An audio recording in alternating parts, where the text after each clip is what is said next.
허락하신 말씀의 제목은 과연 여기 계시는 하나님이라는 제목으로 은혜를 나누겠습니다. 세계 최고의 복서였던 필리핀의 매니 파퀴아오라고 하는 사람은 하나님을 만나 인생이 변화된 사람입니다.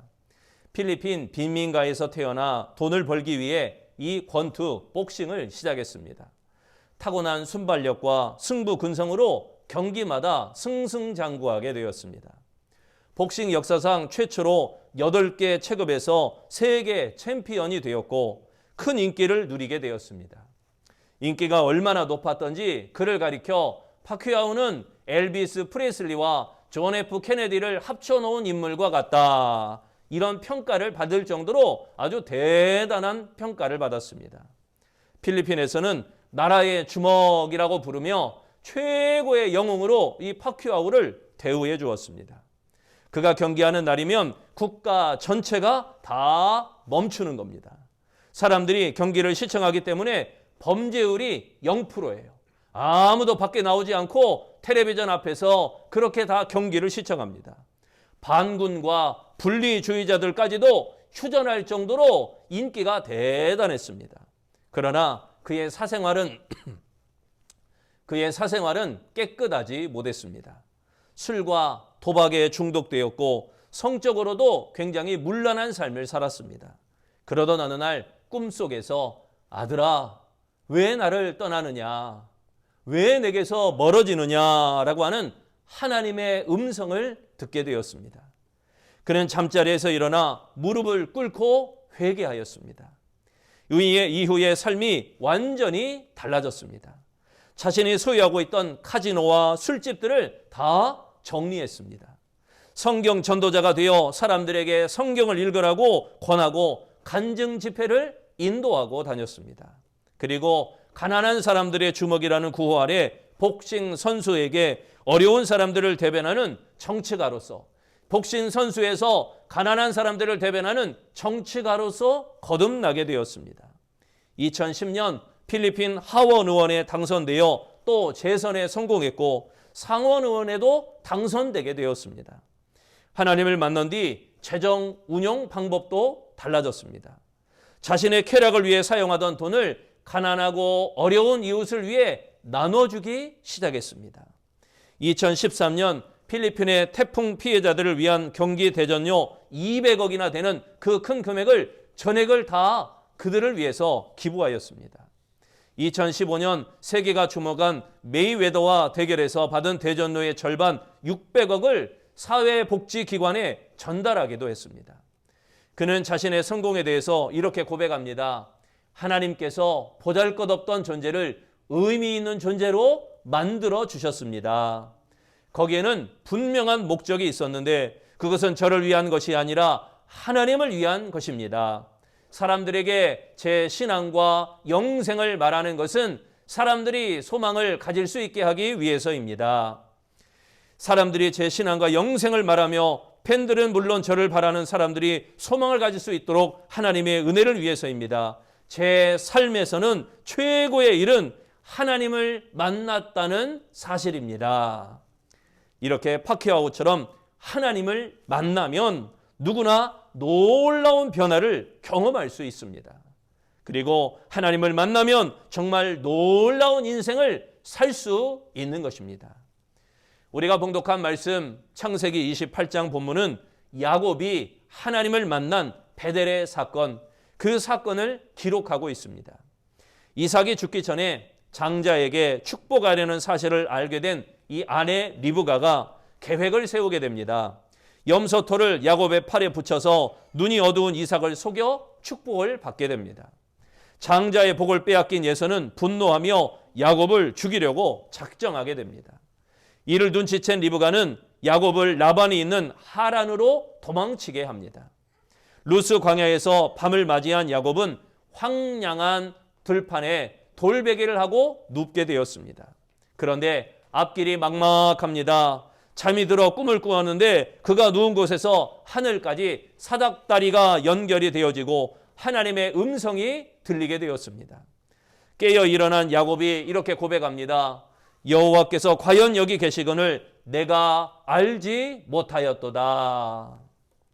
광야에 혼자 있는 줄만 알았는데 여기에도 하나님이 계시다는 사실을 깨닫고 감격한 것입니다. 또 조상의 하나님뿐만 아니라 자신의 하나님 되심을 깨닫게 되어진 것입니다. 우리도 야곱처럼 하나님과 만남이 있어야 할 줄로 믿습니다.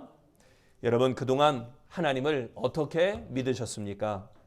하나님을 의지하며 살아온 믿음이십니까? 아니면 형식적으로 믿는 그런 믿음이십니까? 여러분, 야곱처럼 깨달음이 필요합니다. 야곱이 만난 하나님을 우리도 만나야 됩니다. 하나님은 어떠한 모습으로 나타나셨나요? 과연 여기 계시는 하나님이라고 하는 고백한 이유는 과연 무엇이겠습니까? 첫째, 찾아오시기 때문입니다. 사무엘 모르스는 전신기를 통해 부호를 전송하는 연구에 열정을 바쳤습니다. 하지만 11년 동안 계속되는 실패로 생활이 궁핍해졌습니다. 그래도 하나님을 원망하거나 하나님을 떠난 적이 없었습니다. 도리어 힘들 때마다 인내하며 하나님, 저를 일으켜 세워 주십시오. 이렇게 기도했습니다. 그때마다 하나님이 찾아오셔서 모르스에게 용기를 주셨습니다. 그의 고백이 이렇습니다. 이렇게 일이 풀리지 않는 것은 도무지 알 수 없는 일이지만 이 모든 것도 하나님이 인도하심에 따른 섭리라는 것을 나는 확신하였다. 1844년 5월 24일 인류 최초로 전신기를 통해 워싱턴에서 64km 떨어진 볼티모어까지 전신 부호가 전달되게 되었습니다. 많은 사람들이 이 엄청난 발명품을 구경하려고 모여들었습니다. 모르스는 전신기 앞에서 조용히 기도드렸습니다. 역사적인 순간에 모르스 부호로 전해진 내용은 민수기 23장 23절 말씀입니다. 하나님께서 행하신 일이 어찌 그리 크냐. 모르스는 이 전신기가 산업화가 됨에 따라서 엄청난 물질적인 부를 얻게 되었습니다. 그러나 자만하지 않고 이렇게 말합니다. 이것은 하나님의 작품입니다. 오직 그분만이 나의 모든 시도를 통해 지금의 나를 이 위치에 이르게 하셨을 뿐입니다. 영광 받으실 분은 오직 하나님이십니다. 인류의 역사상 가장 위대한 발명품 이 전신기를 통해 최초로 하나님께 대한 신앙 고백을 송신한 사무엘 모르스는 디지털 정보 시대에 영원히 기억되는 그런 존재가 된 것입니다. 여러분도 하나님이 찾아오시는 사람, 하나님이 나에게 찾아오시는 사람, 그런 사람이 되어지시기를 바랍니다. 16절에 말씀합니다. 여호와께서 과연 여기 계시거늘, 과연 계시거늘이라는 말은 진실로 이곳에 계시다라는 의미입니다. 이는 거룩하신 하나님을 만난 두려움과 감격을 나타내는 그런 표현인 것입니다. 야곱은 이 광야까지 찾아오신 하나님을 고백하고 있습니다. 그리고 돌 베개로 기둥을 세우고 그곳을 베델이라고 부르게 됩니다.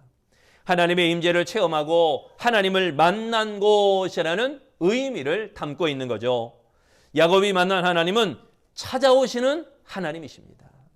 야곱은 하나님을 찾지 않았으나 하나님은 그를 찾아오셨습니다. 야곱은 하나님과 동행하지 않았지만 하나님은 처음부터 끝까지 그리고 지금도 계속해서 동행하고 계십니다. 하나님은 우리가 찾지 아니할지라도 우리를 찾아오십니다. 어려운 상황으로 여러분 힘드십니까? 병들어서 고통 가운데 있습니까?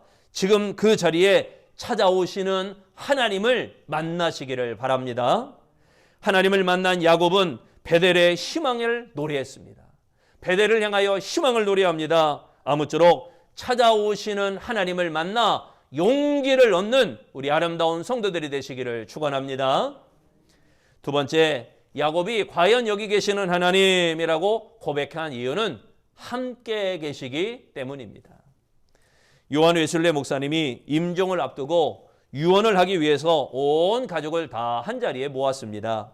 마지막 60초 동안 자리에 앉아서 가장 좋은 것은 하나님이 우리와 함께 계시는 것이다. 이렇게 마지막 말을 하게 됩니다.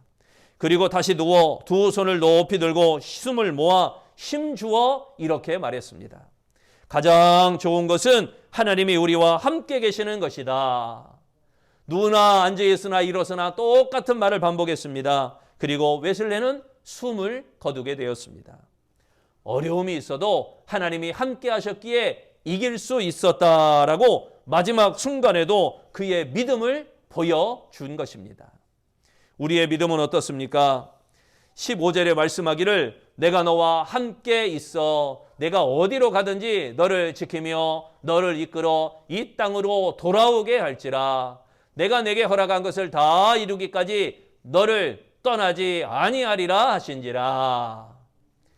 여기에 함께 있어라는 말은 행동을 같이 하다라는 의미입니다. 하나님은 야곱을 도우시는 차원만이 아니라 어디를 가든지 함께 동행하시겠다고 약속하셨던 것입니다. 전혀 예측할 수 없는 남날에 대한 걱정에 가득 찬 이 야곱에게 큰 위로의 말씀이었던 것입니다.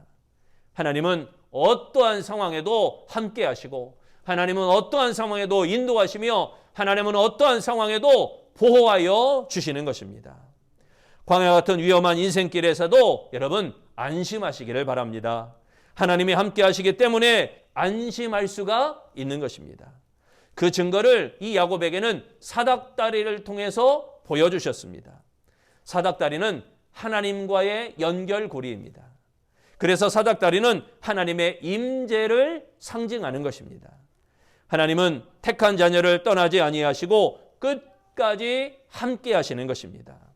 아무쪼록 우리 아름다운 성도들도 함께 하시는 하나님, 그 하나님을 믿으시기를 바랍니다. 세 번째, 야곱이 과연 여기 계시는 하나님이라고 고백한 이유는 문을 여시기 때문입니다. 마더 테레사는 고아들의 어머니라고 불렸습니다. 어느 날 캘커타에 큰 고아원을 건축하는 비전을 발표하게 되었습니다. 여기 3실링이 있습니다.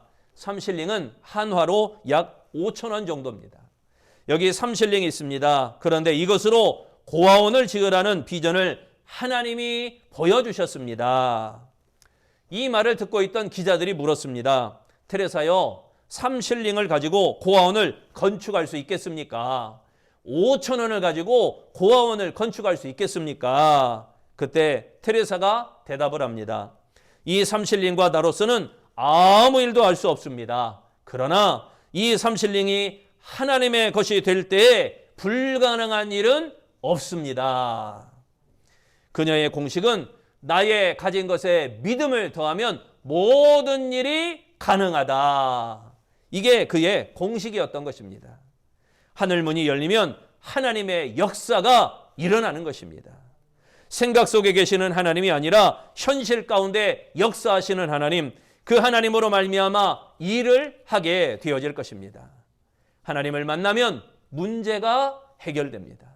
경제도 해결됩니다. 인간관계도 해결됩니다. 질병의 해답도 오직 하나님이십니다. 하나님은 고통당하는 그 자리에 함께 하시는 하나님이신 줄로 믿습니다. 문제가 해결되지 않는 이유는 함께 하시는 하나님을 깨닫지 못하기 때문인 것입니다. 17절에 말씀합니다. 이에 두려워하여 두렵도다 이곳이요 이것은 다름 아닌 하나님의 집이요 이는 하늘의 문이로다. 여기 하늘의 문은 하나님의 복이 임하는 곳입니다. 하나님의 복이 임하는 곳을 의미하는데 야곱은 하늘 문이 열리면 하나님의 약속이 이루어진다라고 말하는 것입니다. 그 증거가 바로 야곱의 사닥다리였습니다. 하나님은 영과 진리로 예배하는 자를 만나 주십니다. 하나님을 만난 자에게 하늘 문을 열어 주십니다. 그러므로 고난을 두려워하지 말고 고난이 있어도 원망하거나 불평하지 말아야 되는 것입니다. 도리어 하나님을 만나 하늘 문이 열리는 계기로 삼아야 할 것입니다. 하늘 문이 열리면 막힌 것들이 풀려지게 될 줄로 믿습니다. 깨어진 관계가 회복되게 될 줄로 믿습니다. 그러므로 하나님을 만나 하늘 문이 열리는 은혜, 그 은혜를 힘입는 우리 아름다운 성도들이 다 되어지시기를 축원합니다. 사랑하는 성도 여러분, 우리는 고통 가운데 반드시 하나님을 만나야 되는 것입니다. 멀리 계시는 하나님이 아니라 지금 여기 계시는 하나님을 만나는 아름다운 성도 되시기를 바랍니다. 부디 어려움 가운데서도 하나님이 찾아오심을 믿으시기 바랍니다. 또한 어려움 속에서도 하나님이 함께 계심을 믿으시기를 바랍니다. 그리고 하늘 문이 열어 복 주시는 하나님을 믿으시기를 바랍니다. 그리하여 야곱처럼 하나님이 과연 여기 계시거늘 이 고백이 야곱뿐만 아니라 우리의 신앙 고백이 되어 아름다운 신앙으로 성장하는 우리 복된 성도들이 다 되어지시기를 축원합니다.